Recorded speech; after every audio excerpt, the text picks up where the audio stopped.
जो पार बता रहे हैं ना 400 पार, वो मुजरा करने वाले हैं कि ताता थैया ऐसा मुजरा करेगा।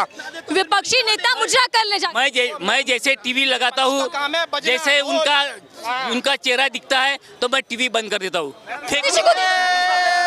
ऐसा क्यों कर? पहले मूवी आया करती थी भारत के अंदर बीबी नंबर 1, हीरो नंबर 1, लेकिन अब मूवी आएगी झूठा नंबर 1 मूवी आएगी, याद रखना। और तो कह रहे थे ये सिर्फ ट्रेलर है, फिल्म अभी बाकी है। उसके हीरो मोदी जी होंगे, इतना झूठ आज तक किसी ने नहीं बोला। 4 जून की चर्चा है कि आखिर कौन देश में सरकार बनाने जा रहा है। मैं नागपुर से हूँ। मोदी साहब जब भी अपनी भाषणबाजी में हिंदू मुस्लिम की बातें करते हैं, लिखते क्या हिंदू संस्कृति में ये लिखा है, तो फिर तुम हिंदू को क्यों कर रहे? जब तुम हिंदू को अप्लाई नहीं करे, आप हिंदू समाज को अप्लाई नहीं कर रहे, खुद पे ऊपर इम्प्लीमेंटेशन नहीं कर रहे हो। धर्म और कर्म एक साथ निभाए। कहा धर्म और कर्म एक साथ किया? बाल दिया, यहाँ पे तो जिम्मेदारी भी थी ना। काय की जिम्मेदारी थी? इसके पहले प्रधानमंत्री नहीं हुए थे क्या? उन्होंने जिम्मेदारी निभाई नहीं किया? विश्वनाथ जी रहे, अटल जी रहे, लाल के मैं कह रहा हूँ यानी कि पीएम यानी कि एचडी देवेगौड़ा, हरदन हल्ली डोडो गड्ढा भी रहे। मैं पामुला नोटबंदी के समय उन्होंने अपने माँ को ऐसा खड़ा कर दिया कि पब्लिसिटी। अभी उनकी माँ कितनी समय उम्र की है बताओ? वो बूढ़ी माँ रह सकती है इम्प्लीमेंटेशन करने के लिए पूरा? अब तमाम नेता कह रहे हैं, खुद पीएम मोदी बार-बार कहते हैं मुझे परमात्मा ने भेजा है। आत्मा कहाँ है? दिख रहा है, एक मिनट, आत्मा कहाँ दिख रहा है? तुमको दिख रहा है आत्मा? आत्मा नहीं, परमात्मा यानी कि भगवान जी। मुझे दिखाओ, मैं पैसे देता हूँ, परमात्मा कोई दिखा देगा तो यहाँ पर परमात्मा है क्या कोई? तो भगवान भी भक्त हो गए मोदी जी। संविधान, इस संविधान के ऊपर देश चल रहा है। मैं आपको बता रहा हूँ, और आपको जो भी फैसिलिटीज मिल रही है वो संविधान में बाबा साहब ने लिखा था। वो सारी आपको मैटरनिटी लीव मिल रही है, वो बाबा साहब ने संविधान में लिखा है। बिल्कुल आपको बात कर दी निकम्मी सरकार। रिजर्व बैंक की स्थापना हुई, ये बाबा साहब ने लिखा है, ये बाबा साहब की मेहरबानी है। ये सारी चीजें ये देश के पंतप्रधान जी ये लोगों को गुमराह कर रहे हैं। आने वाले समय में इनको 212 के ऊपर सीट आने वाली नहीं है। आंकड़ों पर आऊंगी, लेकिन उससे पहले मुजरा शब्द पर चर्चा कर लेते हैं। सुना होगा आपने भाषण, मोदी जी कह रहे हैं कि विपक्षी नेता मुजरा कर ले जाते। मैं जैसे टीवी लगाता हूँ, जैसे उनका चेहरा दिखता है तो मैं टीवी बंद कर देता हूँ। ऐसा क्यों करते हैं? फेंकू चंदे, फेंकना बिल्कुल कहीं की बात फेंक दे रहा। अभी उन्होंने एक मिनट उनकी आपने डिग्री देखा क्या? टीवी पर उनकी डिग्री एंटायर पॉलिटिक्स ऐसा कोई डिग्री नहीं है, ऐसा कोई सब्जेक्ट ही नहीं है। देखा आपने? मैंने नहीं देखा, मेरी अभी 59 ईयर्स, अभी 60 कंप्लीट हो जाएगा मेरे को। अरे कम से कम चोरी करना था तो कम से कम सोच के करना था। बड़ी बारीकी से आप चीजों को देख रहे हैं, तो अब ये बताइएगा कि 2014 से मैम ये पूरी जनता देख रही है, बारीकी से जनता देख रही है। मैम देखो सर, मेरी बात सुनिए। 2000 में यूपी के अंदर 72 आई थी, बाद में 14 में, हाँ मैं आपको बता रहा हूँ मुजरा करेगा विपक्ष इस बार। सर मुझे तो ऐसा लगता है मेरी बहन, आप मुजरा विपक्ष नहीं करने वाला। जो पार बता रहे हैं ना 400 पार, वो मुजरा करने वाले हैं कि ताता थैया ऐसा मुजरा करेगा। कौन करेगा वो आपको भी पता है। मैम मैं अपने माध्यम से, इस चैनल के माध्यम से नहीं कहना चाहूँगा। मेरा कहने का मतलब ये है कि जो भी गवर्नमेंट आए वो हमारे आदरणीय जी, मुझे तो नहीं लगता वैसे, लेकिन जो जनता का इस बार बता रही है ना, जनता के जो शब्द जो बता रहे हैं वो मैम उल्टा ही हो गया। मैम यहाँ से तो मेरे हिसाब से वो नैया डूब गई, 200 पार भी नहीं नजर आ रहे, और यहाँ पे रियली 200 पार नहीं नजर आ रही मैम, 200 पार। और यहाँ पे जिनको बोलते थे कि उनकी वो सरकार ही नहीं आएगी, तो वो सब जगह कौन क्या कह रहा है कि राहुल दी ग्रेट। उस माँ के बेटे को सल्यूट, जिसने गरीबों का दर्द समझा। चुनावों में जो भाषा का स्तर हमने देखा है तमाम नेताओं की ओर से, ये गिरता क्यों चला गया? मैम ये ऐसा, जब एक हमारे देश के आदरणीय प्रधानमंत्री नरेंद्र मोदी जी बोलेंगे, एक प्रधानमंत्री बोलेंगे ऐसा, तो वो आम जनता क्या करेगी? उसको सीखेगी ना कुछ। तो इस भाषा का असर चुनावों में दिखेगा, बीजेपी के लिए मुश्किलें बढ़ेंगी। ये निर्वाचन आयोग को नहीं, ये उनके ऊपर एक्शन लेना चाहिए था, लेकिन अभी तक कोई कार्रवाई नहीं मैम, कोई का। और अगर यही विपक्ष के साथ हो जाता तो फौरन वो अंदर थे मैम, ईडी का भी होता। अभी जब हम मुद्रे पर चर्चा कर रहे थे तो आप कुछ घुंघरू वाला कुछ कह रहे थे, क्या बोल रहे थे वो बताइए। मेरी बात सुनिए, मुजरा की बात की, ठीक है ना, कह रहे कि मुजरा करेगा विपक्ष, और वो कह रहे कि मेरी वोट बैंक को जाकर खुश कर लें, वो मुजरा कर लें, ऐसा मोदी जी कह रहे हैं। मैम मोदी जी तो पता नहीं क्या क्या कहते हैं। मोदी जी की बातें हमारा देश का हर बच्चा समझ। पहला मूवी आया करती थी भारत के अंदर बीबी नंबर 1, हीरो नंबर 1, लेकिन अब मूवी आएगी झूठा नंबर 1 मूवी आएगी, याद रखना। और उसी तो कह रहे थे ये सिर्फ ट्रेलर है, फिल्म अभी बाकी है। उसके हीरो मोदी जी होंगे। इतना झूठ आज तक किसी ने नहीं बोला। सबसे बड़े एक्टर का अवार्ड मिलना चाहिए तो मोदी जी को मिलना चाहिए, झूठे नंबर 1 का। 4 जून को किसकी फिल्म हिट होने जा रही है और किसकी फ्लॉप? 4 जून को विदाई समारोह की फिल्म हिट होने जा रही है। विदाई समारोह होगा इनका, राहुल सुपरहिट विदाई समारोह। आपने कहा बेरोजगारी सबसे बड़ा मुद्दा है, आपको लगता है कि इस मुद्दे पर वोट भी पड़े होंगे? मैडम क्या आप दोबारा पूछो, मैं बताऊंगा। बेरोजगारी सबसे बड़ा मुद्दा है, जाहिर तौर पर इसको हम नेगलेक्ट नहीं कर सकते, लेकिन क्या इस मुद्दे पर वोट भी पड़े होंगे? बीजेपी को तो मैं मुद्दे की बात करूं, किसी को भी वोट पड़े बेरोजगारी पर? मैम बिल्कुल पड़े होंगे, क्यों नहीं पड़ेंगे। जो व्यक्ति अगर ये कहेगा कि हम आपके लिए ये चीज़ करेंगे तो वो उसकी तरफ जनता सैलाब जाएगा।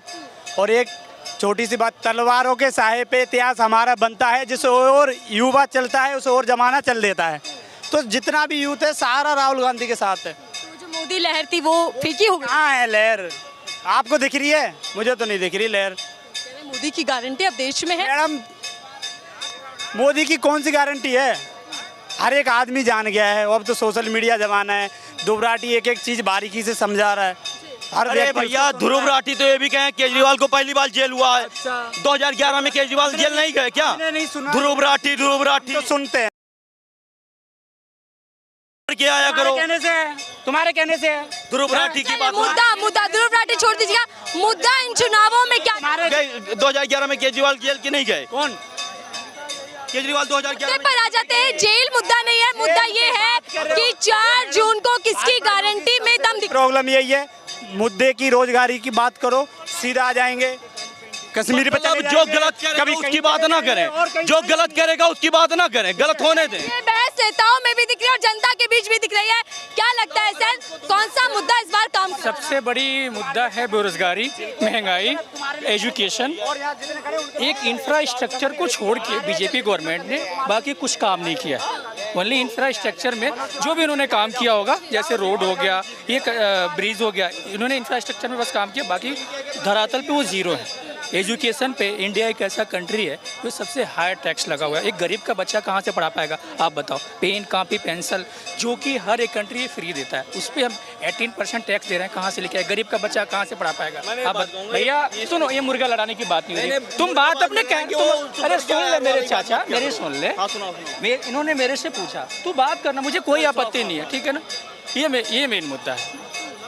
आपने बहुत मुद्दे गिनाए, मुझे बताइएगा कि आंकड़े दिए जा रहे हैं चारों तरफ से, चाहे वो इंडिया लाइन्स हो, एनडीए हो, कह रहे हैं कि 400 पार, 300 पार इंडिया लाएगी और कहीं ना कहीं 272 पर जद्दोजहद करती बीजेपी दिखेगी। आप जनता है, आपने वोट किया, आपको क्या लगता है कि कौन सा बड़ा मुद्दा रहेगा जिसके चलते बीजेपी को नुकसान होगा या फिर इंडिया लाइन्स को फायदा? मैंने आपको बताया मैम कि सबसे बड़ी मुद्दा बेरोजगारी, महंगाई, शिक्षा, सबसे बड़ी मुद्दा। आज का लड़का जो बीटेक एमटेक 10 लाख रुपए लगा के जो पढ़ाई करके जो बाहर घूम रहा है, उसको मोदी जी ये जुमला दे रहे हैं कि भैया जो रोड पे जाओ, रेडी पटरी लगाओ, 200 रुपये कमाओ, वो बंदा बेरोजगार नहीं है। 200 रुपये में बंदा क्या कर लेगा? जो 10 लाख रुपए लगा रहा है, 5 साल तैयारी कर रहा है, 5 साल एजुकेशन में अपना टाइम वेस्ट कर रहा है, वो 200 रुपये का रोजगार करेगा, रेडी पटरी लगाएगा? आप खुद कर लोगे? MBA मान लो आपने किया, MBA मान लो आपने किया, अगर आपको एक ठेला दे दी जाए कि आप पकौड़े बनाओ, करोगे आप? ये काम करोगे? ये भी बयान आपने सुना होगा, मोदी जी कह रहे हैं कि राशन जिनको दिया है वो अगर वोट नहीं करेंगे तो उनको पाप चढ़े। नहीं, हमें राशन नहीं चाहिए, हमें वो इस लायक बनाया कि हम अपने पैसे से खुद खाएं। हमें भिक्षा नहीं चाहिए, हमें भीख नहीं चाहिए। उस दिशा में काम नहीं कर पाई, हमें भिक्षा नहीं चाहिए। मैम ये बताइए, तब इनके में काय खरगे जी कह रहे हैं 10 किलो राशन बटाएंगे, तब काय खरगे जी कह रहे हैं? को या कांग्रेस को या आम आदमी को नहीं बोला कि कोई भी गवर्नमेंट हो वो गलत है जो फ्री के रास्ते पे लेके जाए, चाहे कोई भी हो। मैंने ना आम आदमी, ना बीजेपी, ना कांग्रेस, कोई भी सरकार हो, जो फ्री के रास्ते पे लेके जाए वो गलत है। ये वो क्या जनता को भिखारी बना रहा है, अपाइज बना रहा है, ये गलत है। मैं बीजेपी का नाम नहीं ले रहा, कांग्रेस का नाम नहीं ले रहा, मैं पार्टी की नाम ले रहा। 400 पार आप लोग किस आधार पर कह रहे हैं कि इस बार जीत जाएंगे? काम की वजह से उनकी 400 पार पक्का। 5-6 काम गिनवा दे, ये 5 काम गिनवा दे भैया, हो सकता है मुझे कुछ भूल गया हो, ये गिनवा दे। 5 काम जिसके चलते आप लोग 400 हासिल कर रहे हैं। 5 काम गिना दे। बाद में 3 एम्स था, आज 20 एम्स है, एक काम हो गया। अच्छा ठीक है, मैं एम्स में मैं बात करूंगा। ठीक है, आप कहाँ के हो? मैं यूपी का हूँ। यूपी में कहाँ के हो? यूपी में अयोध्या का हूँ। अपने यहाँ एक एम्स है गोरखपुर में। हाँ। अगर आपके यहाँ कोई क्रिटिकल सिचुएशन होता है, जैसे मान लो कार्डिक का हो गया या लंग्स, अरे मेरे सुन लो भाई, मेरे तो आप दिल्ली क्यों आते हो, क्यों नहीं यूपी जाते हो? वहाँ पे क्या कंप्लीट ट्रीटमेंट होता है, क्यों यहाँ आते हो? इनको बता दें कि हमारे गोंडा में भी मेडिकल कॉलेज, अभी हमारे गोंडा में भी मेडिकल कॉलेज बन रहा है। भैया मैं खुद गोरखपुर का रहने वाला हूँ मेरे भाई। मैं अयोध्या का गोंडा में भी बनना है, तो सुनो भैया, जो कंप्लीट है जहाँ ये ट्रीटमेंट होना चाहिए। मैं यूपी का रहने वाला हूँ, मेरी खुद एक सिस्टर थी, मैं वहाँ इलाज नहीं करा पाया, मैं दिल्ली लेके आया। लंग्स प्रॉब्लम तो खैर वो मर गई, वो बात की बात। अगर ये वहाँ पे ट्रीटमेंट होता तो मैं अपने घर के पास, लखनऊ में है, मैं पीजीआई है, लखनऊ में है, ये ना कि एम्स है। एम्स भी बनना है। ठीक है, एम्स एक मुद्दा रहा और ये सवाल भी करते रहे लगातार कि आखिर बीजेपी राज में कितना काम हुआ। अब ये बताइएगा कि गारंटियों में किसकी दम दिख रहा है और 4 जून को किसकी गारंटी सक्सेस होने वाली है? 4 जून का तो हम तो लोग चाहेंगे बदलाव होना, ठीक है ना, हम तो चाहेंगे बदलाव होना। अगर मोदी जी ने अच्छा काम किया है तो 400 क्या 420 भी सीट आएगा, लेकिन हम चाहेंगे मैम आएगी 400 पक्का आएगी। ठीक है, अच्छी बात है, अच्छी और कांग्रेस तो गए, क्या? कांग्रेस तो गया, वो तो अब इटली का टिकट करा लें। कांग्रेस तो गई और ये भी अमित शाह ने आज ही कहा कि 40 पर कांग्रेस और 4 के लिए अखिलेश यादव तरफ से। वो विपक्ष है, बोलेंगे, वो बोलेंगे, उनका क्या है? कोई बार बार बोले कि मुद्दा मैं उठा हार देते हैं कि रहा 5 हूं। किलो कोई राशन से बोलेगा 5 कि किलो, मैं हार रहा हूं। तुम 1 लाख बांटने के लिए दिए, 1 लाख कहे हो, कहाँ से दोगे? 1 लाख जो बांटने के लिए कहे हो 8,500 रुपए खटाखट, 15 लाख रुपए मोदी जी ने सोच के कहाँ से बोला था, ये बताइए ना। 15 लाख नहीं कहा था उस, बोल क्या कर, वो बोले कि अरे भैया समझ के आया करो। क्या मोदी जी ने भैया हमारी कहा समझ था। यही है, वो किस बात, कैसे सोच के बोला कि भैया 15 लाख रुपए हम दे देंगे? आज जीतने के बाद मोदी जी ने ये कहा ही नहीं था 15 लाख। जनता से लगातार जान रहे हैं कि इस बार मुद्दे कौन से हावी हो रहे हैं।